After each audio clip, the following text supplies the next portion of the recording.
한서연 경장은 낡은 원룸의 작은 부엌에서 홀로 저녁을 준비하고 있었다. 찌그러진 양은 냄비에서는 갓 끓인 라면, 김이 모락모락 피어올랐다. 창문 밖으로는 잿빛 빌딩들이 빽빽하게 들어서 있었고 석양조차 스며들지 못하는 그 풍경은 그녀의 일상처럼 획일적이고 단조로웠다. 딸깍, 딸깍. 벽시계의 초침소리가 유난히 크게 울려 퍼졌다. 마치 이 작은 공간에 서연 외에는 아무도 존재하지 않음을 확인시켜 주려는 듯했다. 젓가락으로 면발을 휘저었지만 식욕은 좀처럼 돋지 않았다. 그저 의무감처럼 몇 가닥을 집어 입에 넣을 뿐이었다. 라면 봉지에 인쇄된 매콤한 국물 사진과는 달리 그녀의 혀끝에 감도는 맛은 그저 밍밍할 뿐이었다. 서연은 경찰 제복을 벗고 평범한 티셔츠와 트레이닝 바지를 입고 있었다. 늘 단정하게 묶어 올리던 머리카락도 오늘은 성의 없이 하나로 질끈 묶여 있었다. 그녀의 동료들은 그녀를 조용하고 순종적인 여경으로 알고 있었다. 주로 내근직 업무나 민원 처리, 아니면 밤에도 특별한 사건이 없는 한적한 구역의 순찰 임무가 그녀에게 주어졌다. 남자 동료들은 대놓고 말하지는 않았지만 그녀가 힘든 현장 업무에는 적합하지 않다고 생각하는 눈치였다. 한 경장, 그건 자네한테 무리야. 그냥 서류 작업이나 좀 더 봐줘. 여경이 너무 나서면 위험하다고. 남자들이 할 일이야. 그들의 퉁명스러운 말투 속에는 무시와 경멸이 섞여 있었다. 서연은 늘 그랬듯이 반항하지 않고 고개를 끄덕였다. 그녀의 침묵은 동료들에게는 수군구로 비쳤을 것이다. 하지만 서연의 내면에서는 차가운 불씨가 서서히 타오르고 있었다. 그녀는 경찰이 되고 싶었다. 어린 시절부터 불의를 보면 참지 못하는 성격이었다. 그러나 현실은 달랐다. 강력반이나 형사과 같은 현장 부서는 늘 남성 경찰관들의 전유물이었고 여성이라는 이유만으로 그녀는 끊임없이 한계를 부여받았다. 그녀는 자신의 능력을 증명할 기회를 애타게 기다렸지만 그런 기회는 좀처럼 오지 않았다. 오늘 역시 마찬가지였다. 하루 종일 들어오는 민원 전화에 응대하고 주차 위반 딱지를 떼고 사소한 이웃 다툼을 중재하는 것이 전부였다.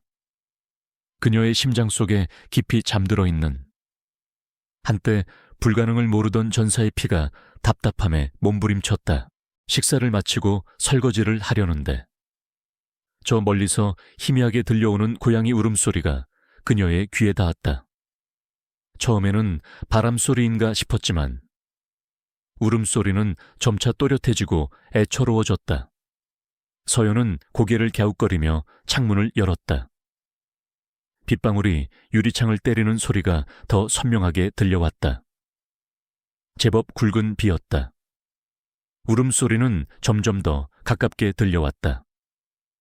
안쓰러운 마음에 그녀는 우산도 챙기지 않은 채 현관문을 나섰다. 빗줄기가 그녀의 어깨를 적셨지만 개의치 않았다. 소리가 나는 쪽으로 발걸음을 옮기자 낡은 아파트 벽면에 기대어 있는 작은 종이 상자가 눈에 들어왔다. 상자 안에는 손바닥만한 아기 고양이 한 마리가 빗물에 잔뜩 젖은 채 벌벌 떨고 있었다. 아마도 어미에게 버림받은 듯했다.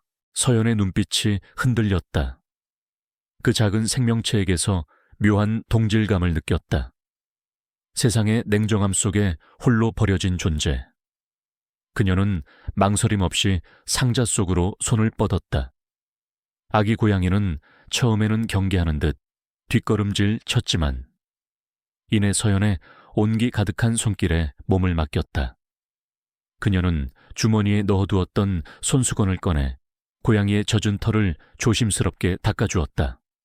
비록 낡고 해진 손수건이었지만 지금 그녀에게는 가장 소중한 것이었다. 이 손수건은 그녀가 특전사 시절 사용했던 물품 중 유일하게 남아있는 것이었다. 그녀는 아기 고양이를 품에 안고 인근 동물병원으로 향했다. 빗줄기는 더욱 거세졌지만 그녀의 발걸음은 망설임이 없었다. 병원에 도착하자마자 그녀는 망설임 없이 전 재산과 다름없는 지갑을 열어 진료비를 지불했다. 이 아이 꼭 살려주세요. 그녀의 목소리는 비에 젖었지만 단호했다. 집으로 돌아온 서연은 흠뻑 젖은 몸을 닦고 평소에는 잘 열지 않던 서랍장을 열었다. 서랍 깊숙한 곳에는 낡고 바랜 군번줄과 함께 한 장의 사진이 들어있었다. 사진 속에는 군복을 입은 대여섯 명의 특수부대원들이 환하게 웃고 있었다. 그들 사이에는 아직 앳된 모습의 서연도 있었다. 그녀의 눈빛은 지금과는 확연히 달랐다. 활활 타오르는 불꽃처럼 강렬하고 거침이 없었다. 특히 한 남자의 얼굴에 그녀의 시선이 오래 머물렀다. 그의 눈빛은 깊고 단단했으며 어떤 난관에도 흔들리지 않을 듯한 기세가 엿보였다. 사진 속의 그녀는 찢겨진 전투복 소매 사이로 언뜻 보이는 팔뚝에 희미한 흉터가 있었다. 그리고 그녀의 목덜미에도 흐릿한 상처 자국이 눈에 띄었다. 그것은 단순히 외상이라기보다는 어떤 깊은 이야기의 흔적 같았다. 그녀는 사진을 물끄러미 바라보다가 다시 서랍 속으로 조용히 집어넣었다. 그녀의 과거는 봉인된 상자처럼 깊이 잠들어 있었다. 하지만 오늘 만난 작은 생명체는 그 상자의 자물쇠를 희미하게 건드린 듯 했다. 그녀의 눈빛은 다시 한번 차가운 평온 속으로 가라앉았다. 그녀는 스스로에게 되뇌었다. 나는 그저 평범한 경찰관일 뿐이야. 하지만 그녀의 심장은 미세하게 그리고 불안하게 고동치고 있었다. 그날 밤 서연은 잠 못 이루고 뒤척였다. 어둠 속에서 문득 스치는 기억의 파편들이 그녀를 괴롭혔다. 폐허가 된 건물, 흙먼지와 비명소리, 그리고 차가운 총구의 감촉. 그녀는 애써 고개를 저어 기억들을 떨쳐냈다. 이제 그녀는 한 경장일 뿐이었다. 과거는 과거일 뿐.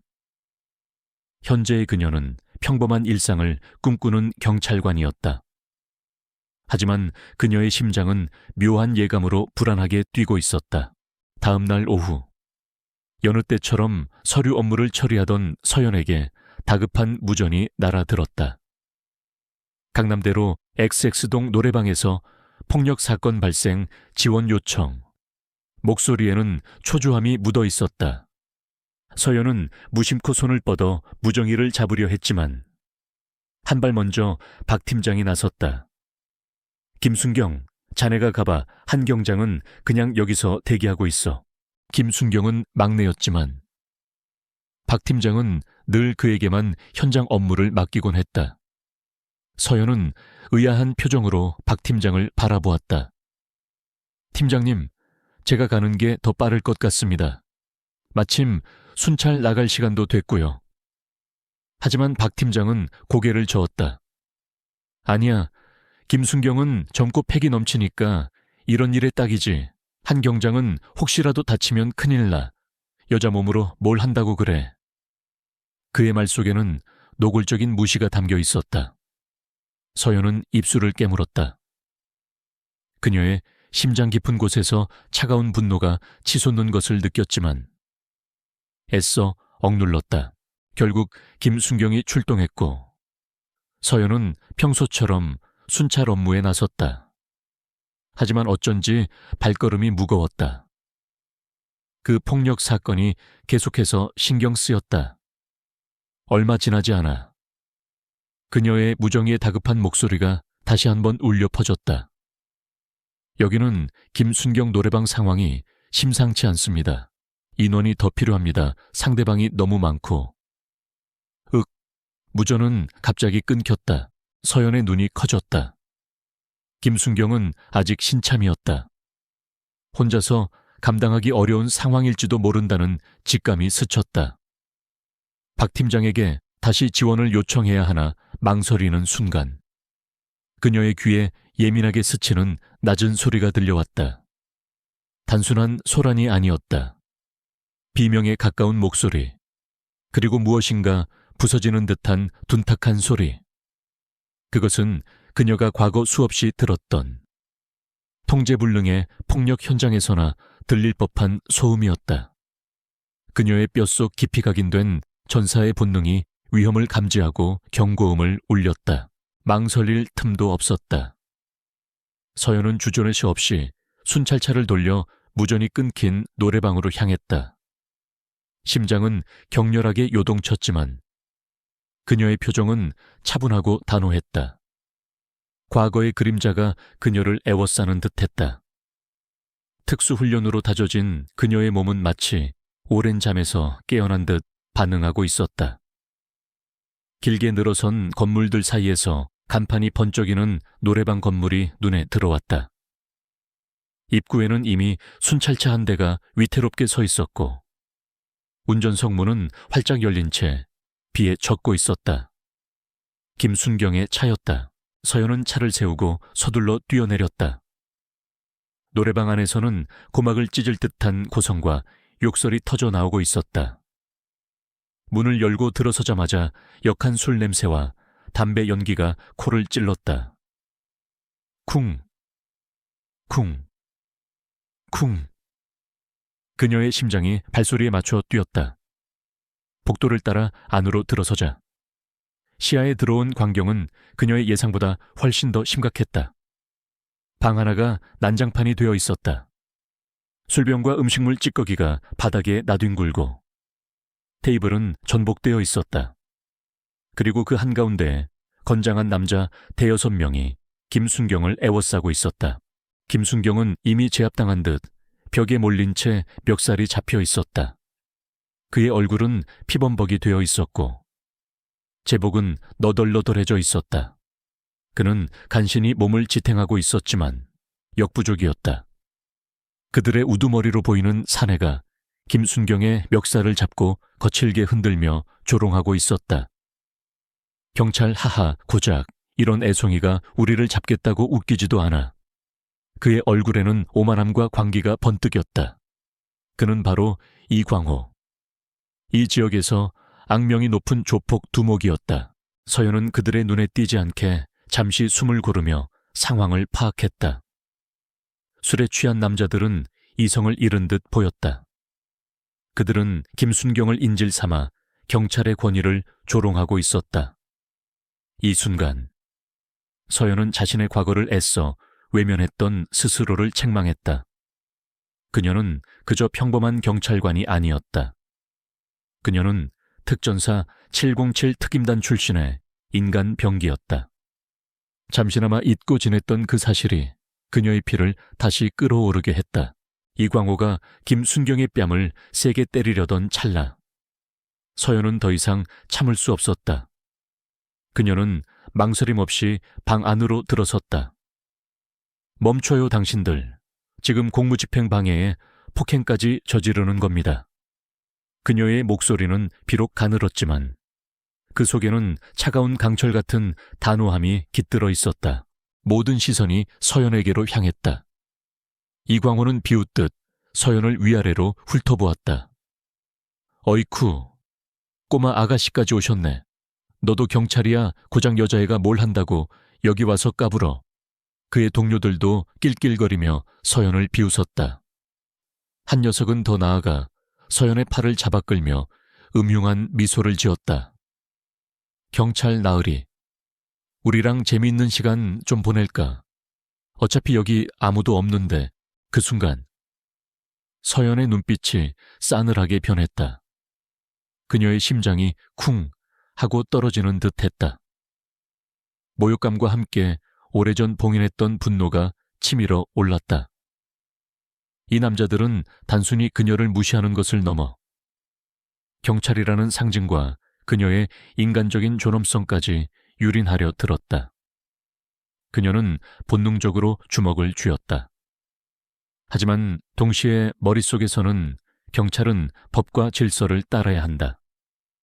폭력은 최후의 수단이다라는 원칙이 그녀를 붙잡았다. 찰나의 망설임. 그러나 이광호가 한 걸음 더 다가서며 그녀의 제복에 침을 뱉고 조롱하듯 웃었다. 이딴 옷 입고 설치지 마. 더러워 보여. 그 순간 서연의 이성은 완전히 끊어졌다. 그녀의 눈빛은 더 이상 평범한 경찰관의 것이 아니었다. 그것은 수많은 훈련과 실전을 통해 단련된 냉혹한 전사의 눈빛이었다.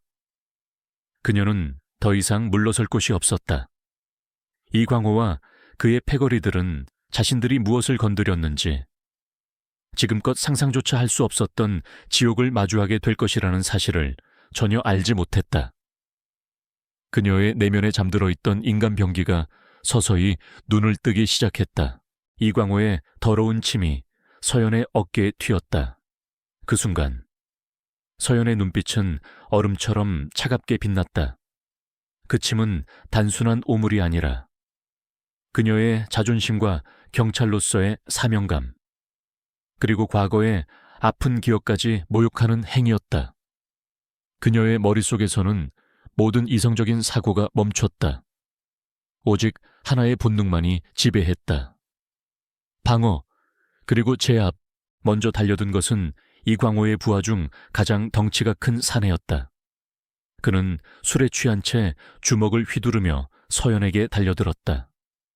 주변의 다른 부하들도 킬킬거리며 구경했다. 그들은 자신들의 우두머리에게 아부라도 하려는 듯 여경 한 명이 사내에게 제압당하는 모습을 기대하는 눈치였다. 하지만 그들의 기대는 산산조각 났다. 서연의 움직임은 너무나 빨랐다. 마치 슬로우 모션처럼. 거대한 주먹이 그녀의 얼굴로 날아오는 순간 그녀는 미세하게 몸을 틀었다. 바람을 가르는 소리와 함께 주먹이 허공을 갈랐고 동시에 그녀의 손이 뻗어 나갔다. 그녀의 손은 사내의 발목을 정확히 잡아챘다. 뼈와 인대, 근육의 위치를 정확히 파악하고 있는 듯했다. 퍽하는 둔탁한 소리와 함께 사내의 팔이 기이하게 꺾였다. 비명조차 지를 새도 없이 사내는 팔을 잡힌 채 바닥에 고꾸라졌다. 그의 얼굴은 고통으로 일그러졌고 팔을 잡은 서연의 소나귀에서 그의 팔이 부러지는 소리가 희미하게 들리는 듯했다. 서연은 그를 쳐다보지도 않았다. 그녀의 눈은 이미 다음 상대를 향하고 있었다. 뭐야, 이광호는 눈을 크게 떴다. 방금 전까지 키득거리던 부하들도 일순간 침묵했다. 그들의 눈에는 놀라움과 함께 알 수 없는 공포감이 스쳐 지나갔다. 여경 한 명이 순식간에 자신들의 동료를 무력화시키는 광경은 그들의 상식을 벗어나는 일이었다. 그들은 오랫동안 주먹을 써왔지만 저런 기술은 본 적이 없었다. 그것은 싸움이라기보다는 완벽한 통제에 이루어지는 움직임이었다. 하지만 이광호는 조폭 두목이었다. 순간의 당황스러움에도 불구하고 그는 다시금 분노와 오만함에 휩싸였다. 이런 계집애가 너희 뭐해? 안 잡고 다 같이 덮쳐. 이광호의 명령에 부하 3명이 동시에 서연에게 달려들었다. 한 명은 뒤에서 그녀의 목을 팔로 감싸려 했고 다른 2명은 앞뒤에서 주먹을 날렸다. 서연의 눈은 이 모든 움직임을 한눈에 꿰뚫고 있었다. 그녀의 몸은 이미 수많은 실전 상황에서 단련되어 있었다. 뒤에서 목을 조르려던 사내에게는 팔꿈치로 등 뒤를 가격했다. 그의 갈비뼈가 으스러지는 듯한 소리와 함께 사내는 신음하며 뒤로 나자빠졌다. 동시에 앞으로 날아오는 2개의 주먹을 피하며 몸을 낮췄다. 한 사내의 다리가 그녀의 머리를 향해 날아왔지만 서연은 손으로 그의 발목을 정확히 잡아챘다. 그리고는 그대로 몸을 돌려 다른 사내에게 그의 다리를 휘둘렀다. 쿵퍽 연달아 들려오는 둔탁한 소리와 함께 2명의 사내가 서로에게 부딪혀 쓰러졌다. 그들은 미처 상황을 파악하기도 전에 이미 제압당한 상태였다. 모든 것이 순식간에 벌어졌다. 5초도 채 되지 않는 시간 동안 서연은 남자 5명을 쓰러뜨렸다. 그녀의 움직임은 군더더기 없었고 망설임이 없었으며 마치 고도로 훈련된 기계처럼 정확했다. 그녀는 그들을 심하게 다치게 하려 하지 않았다. 오직 무력화시키는 것에만 집중했다. 그녀의 기술은 단순한 싸움 기술이 아니었다. 그것은 적의 움직임을 예측하고 가장 효과적인 지점을 공략하며 최소한의 힘으로 최대의 효과를 내는 특수부대의 제압 기술이었다. 방 한가운데에는 이광호만이 홀로 서 있었다. 그의 얼굴은 창백하게 질려 있었고 눈은 공포와 경악으로 흔들렸다. 그는 서연을 바라보며 뒷걸음질 쳤다. 너 대체 누구야? 그가 알던 평범한 여경이 아니었다. 그녀는 한 마리의 날카로운 검 같았다. 그때 문 밖에서 다급한 발소리가 들려왔다. 김민준 중사, 즉 서연의 무전을 듣고 지원을 온 김순경이었다. 그는 방금 전까지 노래방 입구에 쓰러져 있던 자신을 간신히 추슬러 방 안으로 들어섰다. 그의 눈에 들어온 광경은 충격적이었다. 그를 폭행했던 조폭들이 모두 바닥에 나뒹굴고 있었고 그 한가운데에 서연 경장이 미동도 없이 서 있었다. 그녀의 얼굴에는 땀방울이 송골송골 맺혀 있었지만 눈빛은 흔들림 없이 차분했다. 김민주는 입을 다물지 못했다. 그는 서연이 순찰 업무나 서류 처리만 하는 조용한 여경이라고 생각했다. 하지만 지금 그의 눈앞에서 벌어진 일은 그의 상상을 초월하는 것이었다. 그는 서연의 움직임을 처음부터 끝까지 지켜보지는 못했지만 쓰러져 있는 조폭들의 상태와 서연의 침착한 모습을 보며 모든 상황을 짐작할 수 있었다. 그들이 단순히 넘어진 것이 아니었다. 모두 정확한 지점을 가격당해 잠시 동안 움직일 수 없는 상태였다. 이광호는 김민준을 발견하자마자 얼굴에 다시금 비열한 미소를 지었다. 어이, 김순경 잘 왔어. 이 여자가 우리를 폭행했어. 경찰이 민간인을 무자비하게 때려 눕혔다고 내가 다 봤어. 이거 큰일 날 일인데. 그는 쓰러져 있는 부하들을 가리키며 뻔뻔하게 소리쳤다. 그의 목소리에는 악의적인 거짓말이 가득했다. 김민주는 눈살을 찌푸렸다. 그는 이광호의 악랄함을 잘 알고 있었다. 서연은 이광호의 뻔뻔한 연극에 아무런 반응도 보이지 않았다. 그녀는 김민준에게 조용히 말했다. 김순경님, 저들을 모두 체포하세요. 특수폭행 및 공무집행방해 혐의입니다. 그녀의 목소리는 여전히 차분했지만 그 속에는 타협할 수 없는 단호함이 묻어 있었다. 김민주는 잠시 망설였다. 이광호는 이 지역에서 제법 세력이 있는 조폭이었다. 그를 잘못 건드리면 자신들에게 불리하게 작용할 수도 있었다. 하지만 그는 곧 결심한 듯 고개를 끄덕였다. 그는 서연의 눈빛에서 어떤 확신을 보았다. 네, 알겠습니다.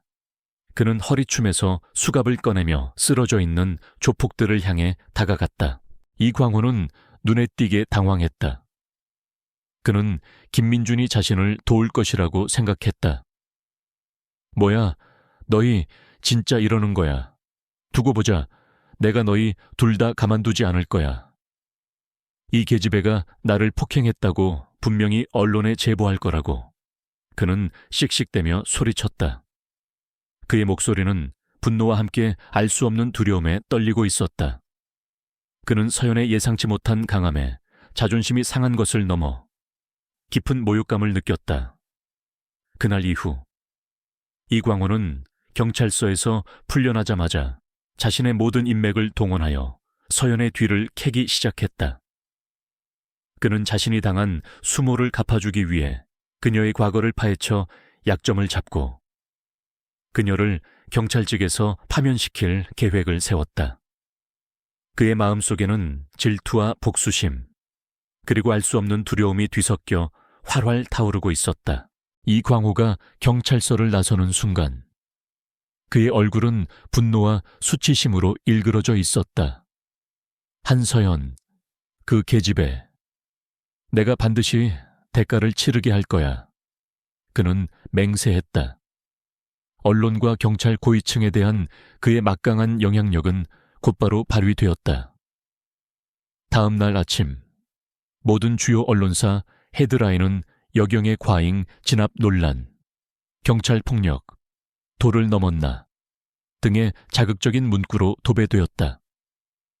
이광호는 자신이 마치 억울하게 폭행당한 피해자인 양눈물을 흘리며 인터뷰했고, 그가 미리 손써둔 부하들은 서연이 먼저 자신들을 공격했다는 거짓 증언을 쏟아냈다. 경찰 내부에서도 서연을 향한 시선은 싸늘했다. 박 팀장을 비롯한 많은 동료들은 그녀의 행동을 경솔하다고 비난했고, 심지어 일부는 여자가 현장에서 저러니 사고가 터지지 라며 노골적으로 비난했다. 서연은 한순간에 동료들의 의심과 대중의 비난에 직면하게 되었다. 그녀는 마치 거대한 폭풍의 한가운데 홀로 서 있는 듯한 기분이었다. 김민준 중사만이 그녀의 편에 섰다. 그는 서연이 찍은 긴급 무전 녹음 파일과 노래방 내부의 다른 CCTV 영상을 확보하기 위해 발이 닳도록 뛰어다녔다. 그는 상사들에게 서연의 결백을 주장했지만 그의 목소리는 거대한 불신의 벽에 부딪혀 묻혔다. 김중사, 감정적으로 행동하지 마. 우리는 증거를 봐야 해. 그리고 이광호는 보통 인물이 아니야. 상사들의 차가운 시선에 민주는 깊은 좌절감을 느꼈다. 그는 서연을 돕기 위해 할 수 있는 모든 것을 다 했지만 그녀의 곁에서 직접적으로 그녀를 보호할 수는 없었다. 그는 그저 멀리서 서연이 혼자서 모든 비난과 압력을 견뎌내는 것을 지켜봐야만 했다. 사건 발생 며칠 후 서연은 내부징계위원회에 회부되었다. 장소는 다름 아닌 강남경찰서 대강당이었다. 이곳은 그녀가 처음 경찰이 되었을 때 임명장을 수여받았던 곳이자 매년 시민들과 소통하는 중요한 행사들이 열리던 상징적인 공간이었다. 그러나 지금 그녀에게 이곳은 자신의 명예와 직업이 송두리째 흔들리는 재판정과 같았다. 대강당은 언론인들과 일부 시민단체 관계자들로 가득 차 있었다. 그들의 눈빛에는 호기심과 함께 노골적인 비난이 담겨 있었다. 징계위원회는 노련한 검사와 보수적인 경무관들로 구성되어 있었다. 그들은 이광호 측 변호인이 제출한 왜곡된 증거들과 허위 증언들을 바탕으로 서연을 몰아붙였다. 한 경장. 증인들의 증언과 제출된 영상에 따르면 당신은 불필요한 폭력을 행사한 것으로 보입니다. 일반 시민을 그렇게까지 제압할 필요가 있었습니까? 당신의 행동은 경찰의 명예를 실추시켰습니다. 질문들은 날카로웠고 서연은 숨 쉴 틈도 없이 몰아세워졌다. 서연은 담담한 표정으로 진술했다. 그녀의 목소리는 떨리지 않았지만 주변의 싸늘한 시선은 그녀를 짓눌렀다. 그녀는 사건 당시 이광호 패거리의 위협적인 행동과 김순경의 위급한 상황, 그리고 자신의 최소한의 정당방위였음을 논리적으로 설명했다. 하지만 그녀의 진술은 언론의 공격적인 질문과 위원들의 편견에 가로막혔다. 특수부대 출신이라고 해서 법 위에 있을 수는 없습니다. 폭력 경찰이 시민을 보호할 수 있겠습니까?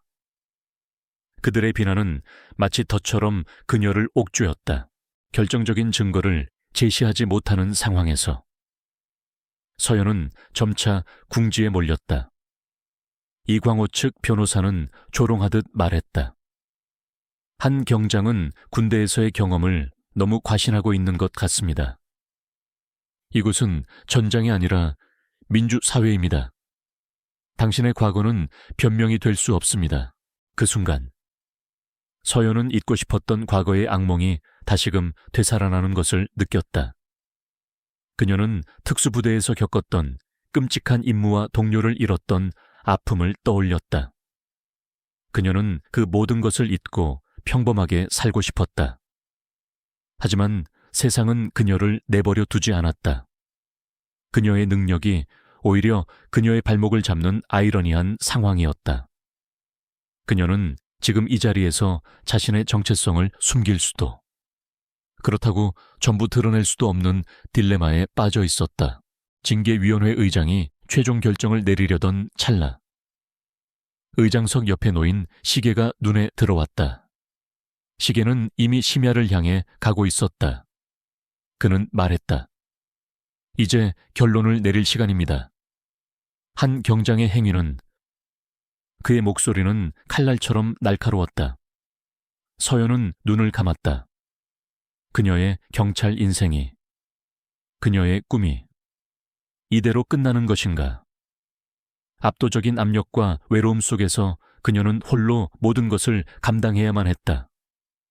그녀의 어깨는 무거웠지만 그녀의 눈빛은 여전히 꺼지지 않는 불씨를 품고 있었다. 그녀는 스스로에게 되뇌었다. 나는 여기서 무너지지 않아. 절대. 이때 대강당 문이 갑자기 요란하게 열렸다. 모든 시선이 문 쪽으로 향했다. 문께는 빗물에 젖은 채 거친 숨을 몰아쉬는 김민준 중사가 서 있었다. 그의 손에는 낡은 USB 하나가 들려 있었다. 그의 얼굴은 땀과 빗물로 범벅되어 있었지만 그의 눈빛은 필사적이고 단호했다. 그는 마치 구원의 빛처럼 그곳에 서 있었다.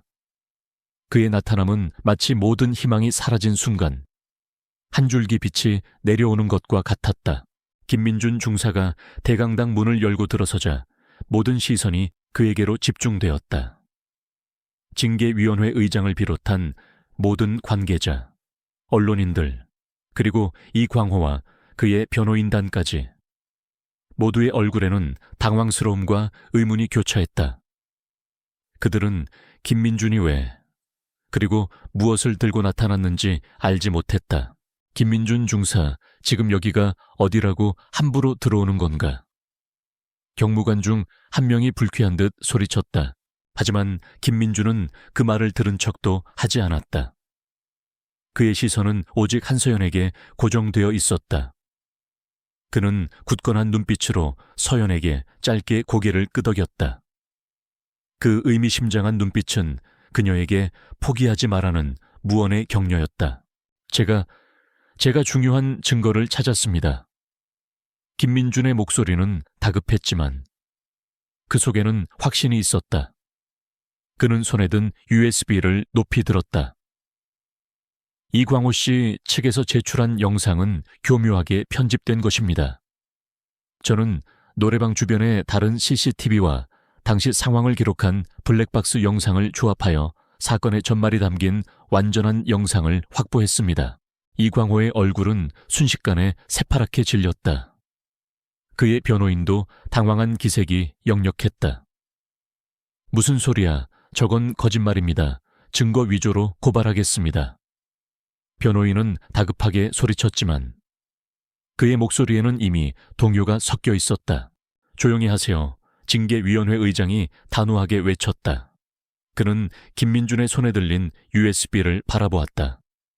영상 확인하겠습니다. 대형 스크린에 김민준이 제출한 영상이 재생되기 시작했다. 처음에는 흐릿하고 흔들리는 화면이었지만 곧이어 충격적인 진실이 적나라하게 드러났다. 영상 속에는 이광호 패거리가 김순경을 무자비하게 폭행하고 서연 경장에게 노골적으로 성적인 모욕을 가하며 침을 뱉는 장면이 고스란히 담겨 있었다. 그리고 가장 중요한 순간, 서연이 최소한의 방어로 그들을 제압하는 과정이 느린 화면으로 자세히 보여졌다. 그녀의 움직임은 완벽하게 통제되어 있었고 불필요한 폭력은 단 한 차례도 없었다. 쓰러뜨린 상대를 다시 공격하는 장면도 없었다. 오직 자신과 동료를 보호하기 위한 정당 방위였다. 대강당하는 순식간에 정적에 휩싸였다. 스크린에서 흘러나오는 영상은 너무나 명확했고 이광호 측의 모든 주장을 산산조각 냈다. 몇몇 언론인들은 놀라서 입을 다물지 못했고 다른 이들은 급히 노트북을 두드리며 기사를 수정하기 시작했다. 그들의 눈빛은 서연을 향한 비난에서 경악, 그리고 이내 경외심으로 바뀌었다.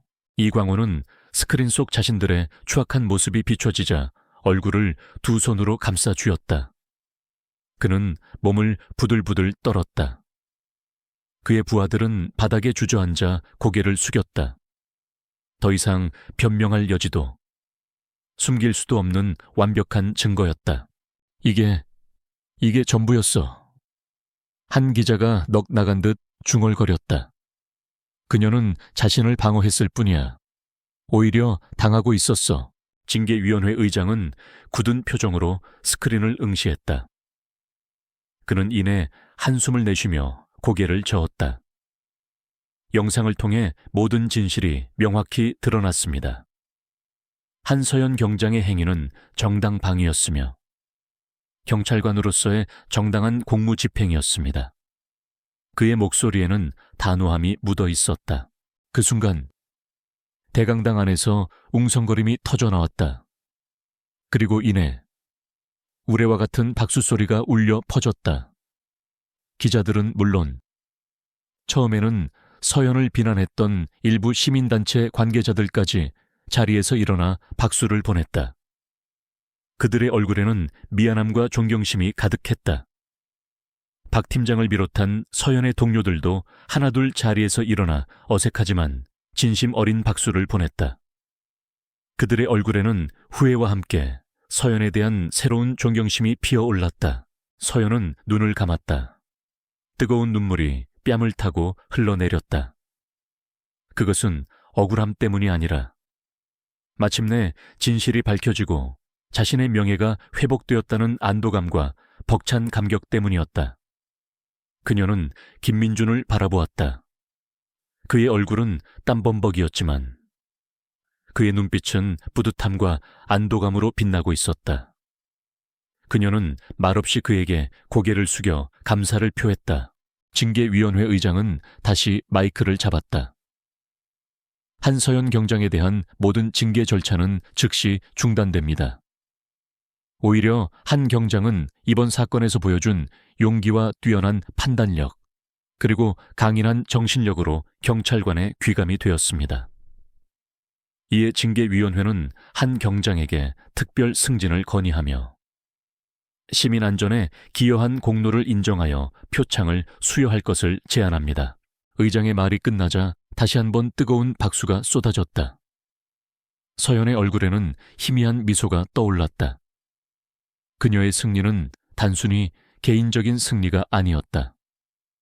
그것은 편견에 맞서 싸우고 진실을 밝혀내며 자신의 능력을 증명해낸 사회적 인정이었다. 그녀는 더 이상 평범한 여경이 아니었다. 그녀는 진정한 영웅으로 다시 태어났다. 징계위원회의 결정이 발표되자마자 이광호와 그의 부하들은 즉시 현장에서 체포되었다. 그들의 얼굴은 공포와 절망으로 일그러져 있었다. 그들은 노래방에서 저지른 폭행과 공무집행 방해 혐의는 물론 위증과 증거 조작 혐의까지 더해져 중형을 피할 수 없게 되었다. 이광호는 그동안 쌓아 올렸던 모든 것을 한순간에 잃었다. 그의 사업은 파산했고 그의 부하들은 등을 돌렸으며 사회는 그에게 냉혹한 비난의 눈초리를 보냈다. 한때 지역을 주름잡던 폭력배 두목은 비루한 범죄자로 전락하여 감옥에 갇히게 되었다. 서연에 대한 대중의 시선은 180도 달라졌다.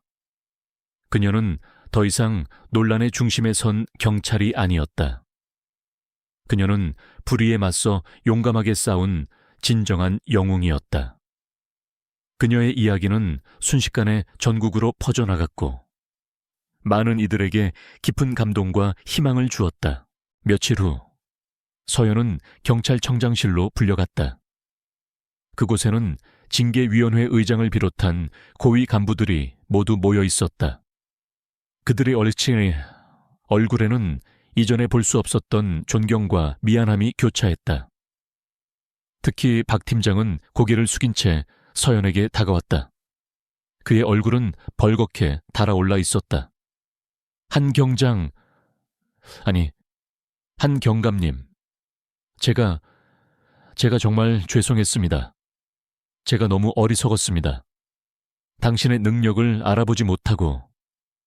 그는 진심으로 후회하는 듯 보였다. 그의 목소리는 떨렸고 눈에는 눈물까지 글썽였다.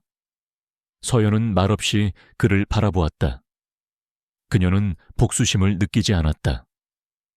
그저 그들의 진심 어린 사과에 담담하게 고개를 끄덕일 뿐이었다. 박 팀장 외에도 그동안 그녀를 무시했던 몇몇 동료들이 찾아와 머뭇거리며 사과를 전했다. 그들은 자신들의 편견과 오만함을 인정하고 서연의 진정한 가치를 깨달았다는 듯 겸허한 태도를 보였다. 경찰청장은 서연에게 직접 표창장과 함께 경감 승진 임명장을 수여했다. 한서연 경감, 당신은 이번 사건을 통해 경찰의 명예를 드높였을 뿐만 아니라 많은 국민들에게 희망과 용기를 주었습니다. 경찰 조직 내의 불합리한 편견을 깨부수는 데에도 기여했습니다. 당신의 뛰어난 능력과 강인한 정신력은 우리 경찰 모두에게 귀감이 됩니다. 청장의 목소리에는 진심 어린 존경심이 담겨 있었다. 서연은 감격스러웠지만 동시에 어깨가 무거워지는 것을 느꼈다. 그녀는 이제 단순한 경찰관이 아니었다. 그녀는 강력범죄 수사팀장이라는 막중한 책임을 맡게 되었다. 그동안 그녀가 꿈꿔왔던 현장에서 불의에 맞서는 가장 선두에 설 수 있는 자리였다. 돈이나 명예를 위한 자리가 아니었다. 그녀는 진정으로 사회에 기여하고 약자들을 보호할 수 있는 기회를 얻게 된 것이다. 며칠 후 서연은 김민준 중사와 함께 한적한 동네에 작은 카페에 앉아 있었다. 카페 창밖으로는 따뜻한 햇살이 쏟아져 내리고 있었다. 그녀의 얼굴에는 드디어 평온한 미소가 자리 잡았다. 김 중사님 덕분이에요. 정말 고마워요. 서연이 진심으로 말했다. 김민준은 부끄러운 듯 웃었다. 아닙니다. 경감님, 제가 뭘요. 저는 그저 할 일을 했을 뿐입니다. 오히려 저는 경감님의 진짜 모습을 보고 크게 놀랐습니다. 그렇게 강인한 분이셨을 줄은 상상도 못했습니다. 그의 눈에는 여전히 서연에 대한 경외심이 가득했다. 나도 숨기고 싶었어. 서연은 나지막이 말했다. 과거는 과거일 뿐이라고 생각했거든. 평범하게 살고 싶었어. 하지만 세상은 나를 내버려 두지 않더라. 그녀의 목소리에는 씁쓸함이 섞여 있었지만 이내 희미한 미소를 지었다. 이제는 아니야. 이제는 숨기지 않을 거야. 내 능력을 좋은 곳에 쓸 거야. 불의를 보면 참지 않을 거야. 그녀의 눈빛은 단단하게 빛났다. 네, 경감님이라면 충분히 그러실 수 있을 겁니다. 김민주는 진심으로 동의했다. 저는 앞으로 경감님을 도와 모든 증거를 찾고 모든 불합리함에 맞설 겁니다. 경감님의 방식은 진정한 정의가 무엇인지 보여줬으니까요. 그의 목소리에는 굳은 결의가 담겨 있었다. 두 사람은 따뜻한 커피를 마시며 지난 날을 돌아보았다. 서연은 자신이 거쳐온 고통스러운 시간들이 헛되지 않았음을 깨달았다. 그녀는 과거의 상처를 통해 더욱 강해졌고 이제 그 강인함으로 세상에 선한 영향력을 펼칠 준비가 되어 있었다. 그녀의 마음속에는 드디어 진정한 평화가 찾아왔다. 그것은 단순히 갈등이 없는 상태가 아니라 자신의 존재 이유와 가치를 깨달음으로써 얻게 된 내면의 평온이었다. 몇 년의 시간이 흘렀다. 한서연은 이제 명실상부한 강력범죄 수사팀장이자 경찰청 내에서 가장 존경받는 인물 중 한 명으로 자리매김했다. 그녀의 사무실 벽에는 수많은 표창장과 감사패가 빼곡히 걸려 있었다. 더 이상 그녀의 능력을 의심하거나 그녀에게 편견을 가진 이는 없었다. 오히려 젊은 경찰관들은 그녀를 롤모델로 삼았고 그녀의 지도 아래에서 배우고 싶어 했다. 그녀의 개인적인 삶 또한 크게 변화했다. 더 이상 낡은 원룸에서 홀로 라면을 먹는 쓸쓸한 밤은 없었다.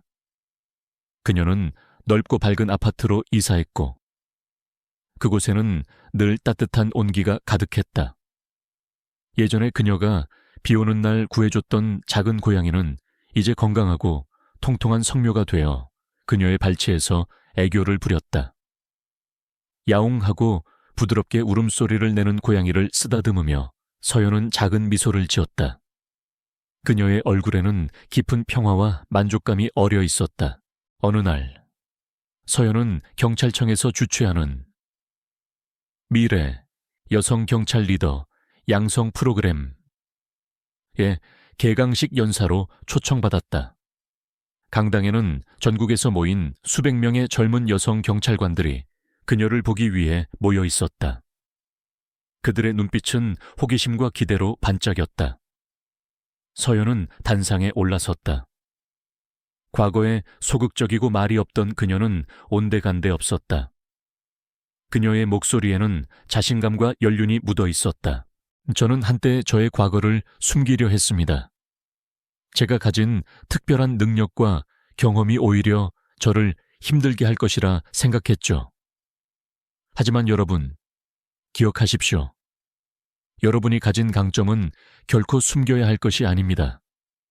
그것은 여러분을 더 강하게 만들고 더 빛나게 하는 힘입니다. 그녀의 연설은 진심이 담겨 있었고 강당의 모든 이들에게 깊은 울림을 주었다.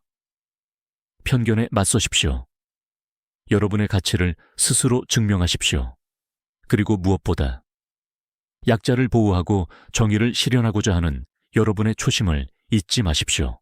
연설이 끝나자 강당은 뜨거운 박수갈채로 가득 찼다. 많은 여성 경찰관들이 눈물을 흘리며 그녀에게 다가와 존경을 표했다. 경감님 덕분에 용기를 얻었습니다.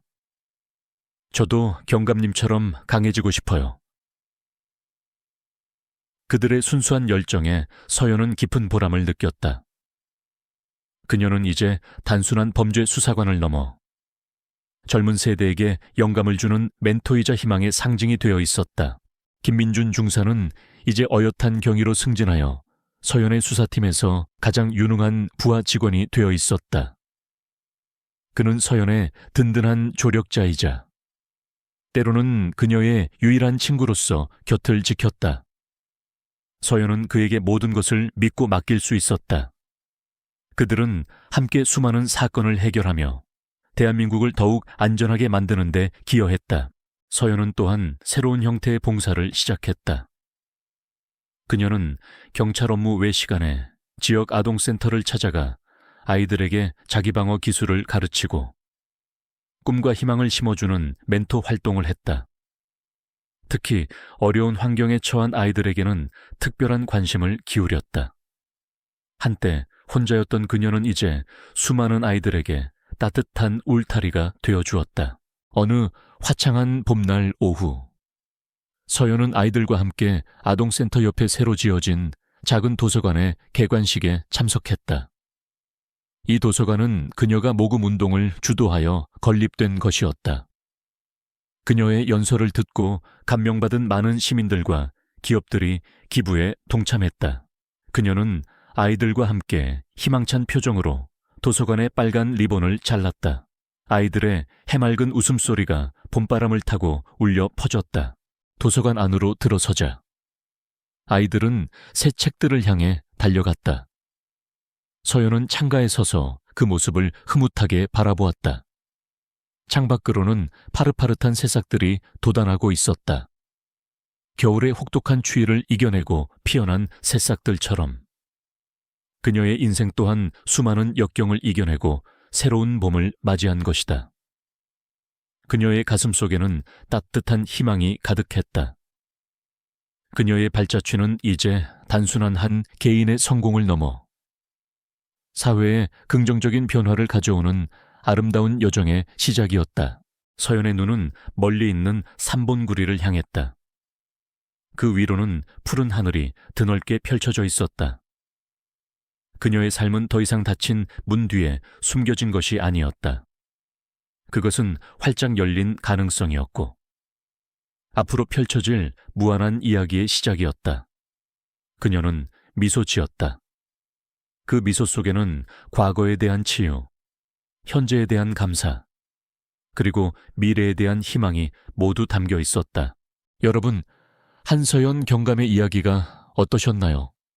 그녀처럼 인생의 폭풍을 겪고도 꿋꿋이 일어선 경험이 있으신가요? 아니면 아직 자신의 잠재력을 발견하지 못한 채 방황하고 있나요? 여러분의 마음속에도 자신만의 인간 병기가 잠들어 있을지도 모릅니다.